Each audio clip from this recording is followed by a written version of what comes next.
¿Y si viajar al futuro no sirviera para encontrar respuestas, sino para enfrentarte a lo que evitaste ver? ¿Y si, al llegar al fin de los siglos, lo único que quedara fuera una raza de niños sin memoria y unas criaturas que se alimentan de ellos bajo tierra? ¿Y si el destino de la humanidad no fuera una conquista, sino una involución tan terrible que prefiriéramos cerrar los ojos? Bienvenidos a El Ático de Belayud.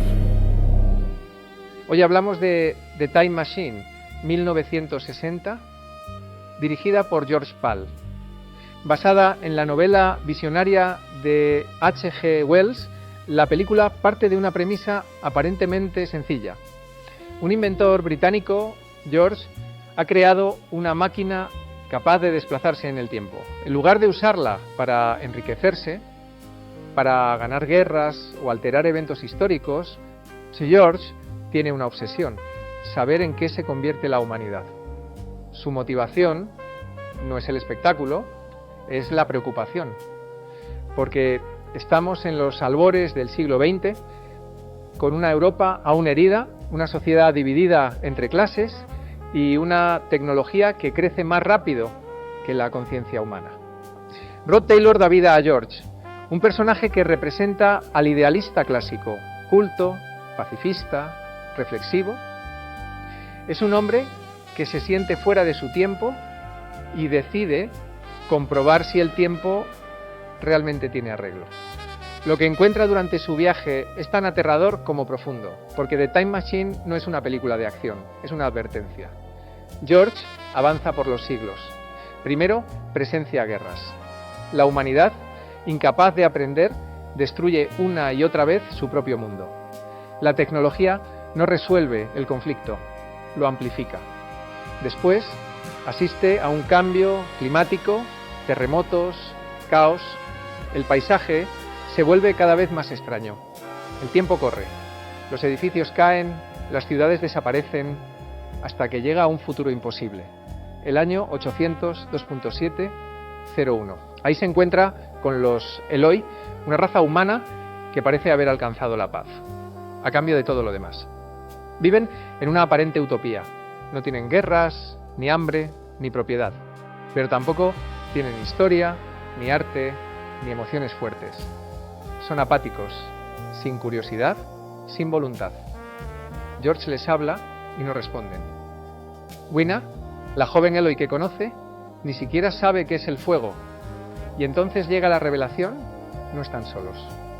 Los Morlocks, seres subterráneos que viven en la oscuridad, dominan desde las profundidades. Son los herederos del trabajo, del esfuerzo, de la maquinaria. Mientras los Eloi disfrutan de su falso paraíso, los Morlocks los controlan y los cazan.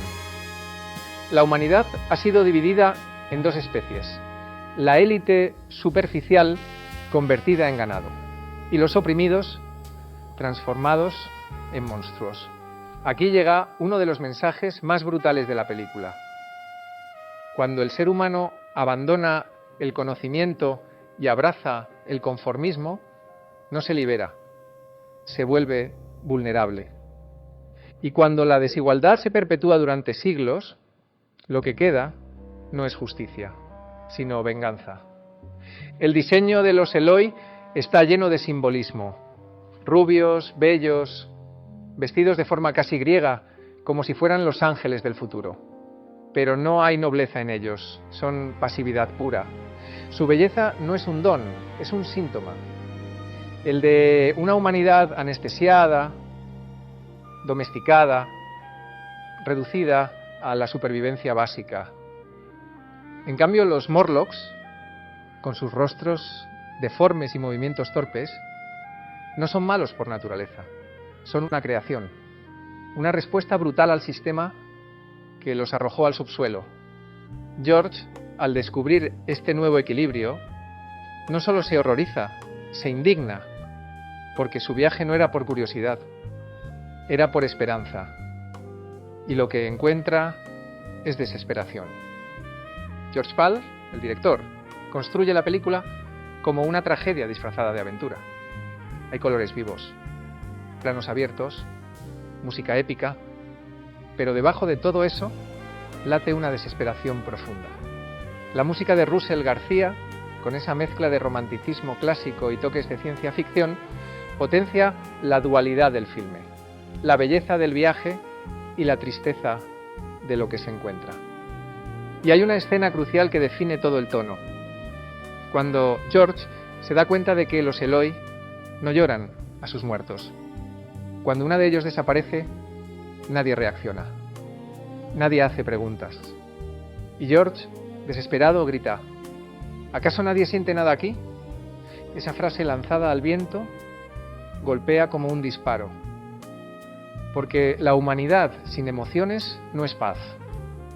Es muerte lenta. Otro momento inolvidable, el primer salto temporal.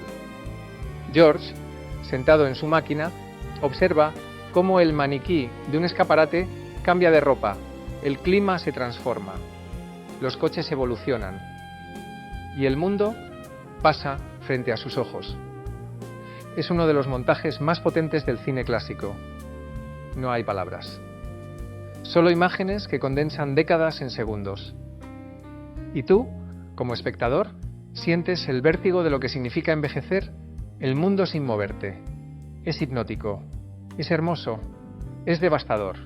La interpretación de Rod Taylor no necesita excesos. Es un hombre contemplativo, casi un científico de lo emocional. Su desesperación no es teatral, es lenta, creciente, dolorosa. Y cuando al final regresa a su época y sus amigos no le creen, el espectador ya sabe que él no puede quedarse, no después de lo que ha visto. Así que vuelve. A su manera, se convierte en mártir, en profeta, en el único que no se ha rendido. Y entonces viene uno de los detalles más simbólicos de todo el cine de ciencia ficción. Antes de marcharse, George recoge libros. Solo 3. ¿Cuáles? Nunca lo sabremos. Y ahí está la genialidad. Porque la película te obliga a preguntarte: ¿qué 3 libros llevarías tú si tuvieras que reconstruir la civilización desde cero? The Time Machine no es solo una película sobre el futuro, es una crítica feroz al presente, al capitalismo salvaje que crea castas, a la tecnología sin ética, a la apatía cultural, a la idea de que algún día el mundo se arreglará solo. No lo hará. Porque el futuro no se hereda, se construye. Visualmente sigue siendo una joya. Ganó el Oscar a los mejores efectos especiales en 1961. Y aunque hoy los veríamos como artesanales, tienen una magia única, porque todo está hecho a mano, con miniaturas, con trucos ópticos, con esfuerzo. Eso también es parte del mensaje. La creatividad, cuando se mezcla con inteligencia, puede romper cualquier límite técnico. Y por supuesto, el mensaje de H.G. Wells sigue tan vigente como el primer día. Porque mientras sigamos pensando que el progreso es solo tecnológico y no humano, los Morlocks seguirán esperando bajo tierra.